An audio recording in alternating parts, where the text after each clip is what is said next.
Welcome back to K&L Farms. I'm Ken. Hope this video finds you well. And a couple things. First of all, I've owned this truck for 30 days. And right now I put 4,600 miles on this truck. Moving from northern Homestead down to the southern Homestead. The southern Homestead needs a little bit of work, and they've asked for help, so we were obliged to come down and give them a hand on some of the projects. So the videos coming up will not be from my homestead in the north. It'll be from this homestead. But before I can actually start helping them, first thing I need to do is make sure that my equipment is secure. Now remember, I just said that this truck has 4,700 miles on it, and I'm going to go over the truck, what I like about the truck, what I don't like about the truck. Now the first thing that I don't like, and I really don't like, is I'm old school, and I'm not apologizing for being old school. I enjoy the fact that I learned from people that were older than me. I respect the fact that they taught me how to do what I do now.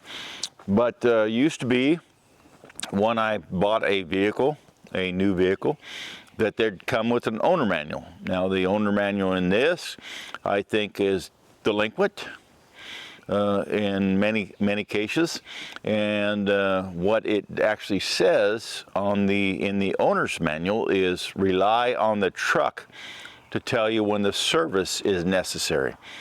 And anymore I kind of go with over the past 4 years, I go with, well, I'm not relying on anybody else's communication, because it's been lies up to this point, total lies. Excluding my immediate family. If my immediate family tells me something, then I could take it to heart, and it's actually, it's real. But if you go with the media, you go with any other subject matter, the last 4 years has been a lie. If you turn on a screen of any type, it's pretty much a lie. And but in any case, let's go back to the truck.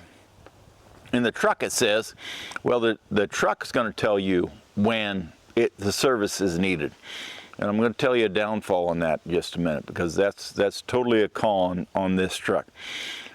Or the dealership is going to tell you when it needs to be serviced. Now back when I was raising kids and I didn't have any money, I was totally broke and I was raising kids. If the truck came up to, if it said in the manual, the old manual used to say, well, you got to do an oil change at 6,000 miles, you got to do tire rotation at 6,000 miles, you got to do a transmission flush and filter at 60. At 60, you actually had to do, in a different vehicle, plugs and wires and differential fluids and fuel filters. It would tell you. So when it actually came up to 55,000 miles on a different vehicle, I would actually start saving money, because I know that one of the vehicles on the homestead actually needed service in 5,000 miles, and I needed to save up a chunk of money, because remember, I was raising kids. I couldn't afford just to go every time a vehicle on the homestead said 60,000 miles. I couldn't afford to go do a complete service. But on this truck, the manual doesn't tell you that. In fact, I had to search around for quite a bit in order to actually find out what the service is on the oil change. Now, I'm not doing anything else right now with 4,700 miles on it. I'm not doing any other responsibility. The only thing is, I know, and that goes back to what I know, not to what they're saying. I know that this truck pulled 14,000 pounds, 4,700 miles with the brand new motor in it, brand new motor. And I know that my brother would condemn me for waiting that long, but this is the first stop that we actually got to where it's prolonged. We got time, and I went today and got the oil change for it and the not the fuel filter, but the oil filter for it. So I'm going to do the oil change on this truck. They're saying it's 10,000 miles. I don't know how the oil filters got 50% better, how oil got 50% better, because it used to be that vehicles said at 6,000 miles. So that's kind of where I'm at now. So I'm going to try and get this this fixed up here in a little bit, do some service on this vehicle. I'd like to get the oil changed. I've got the oil change pieces together, but I don't know that I can change the oil right now, but I'd like to have the oil changed in this truck before 5,000 miles, because it worked. It worked getting from the northern Homestead to the southern Homestead to assist a family because they're in need and they've got some issues they need to take care of. And I'm going to be here for a month. Well, not on the Homestead, but in this area for a month, trying to assist them in different aspects of their homestead. Okay, so I've gone over the cons, and I really don't like the fact that the owner's manual on this truck is set for a third party.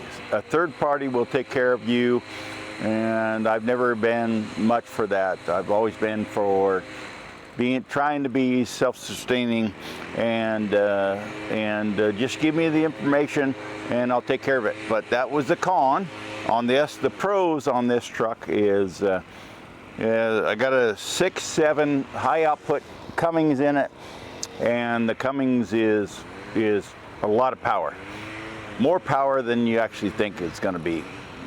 It was surprising to me. That was number one. Number two is the Jake on it. Now I call it the Jake. In new terminology, it would be the exhaust brake, but I call it the Jake.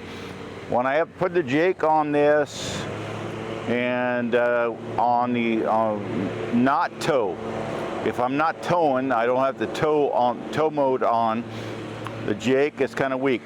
Put the tow mode on, I'm coming down to 7% grade with the tow mode on and full Jake with 14,000 pounds. It's impressive. This truck has been impressive since I bought it, and 30 days later, I am still impressed with it. So, but I haven't had a fault or an engine code or anything on it yet. But at some point I probably will, and probably be cussing a little bit. But at this point, I'm not cussing it. I was impressed getting, putting 4,700 miles on it with 14,000 pounds on the back. This is 1 ton.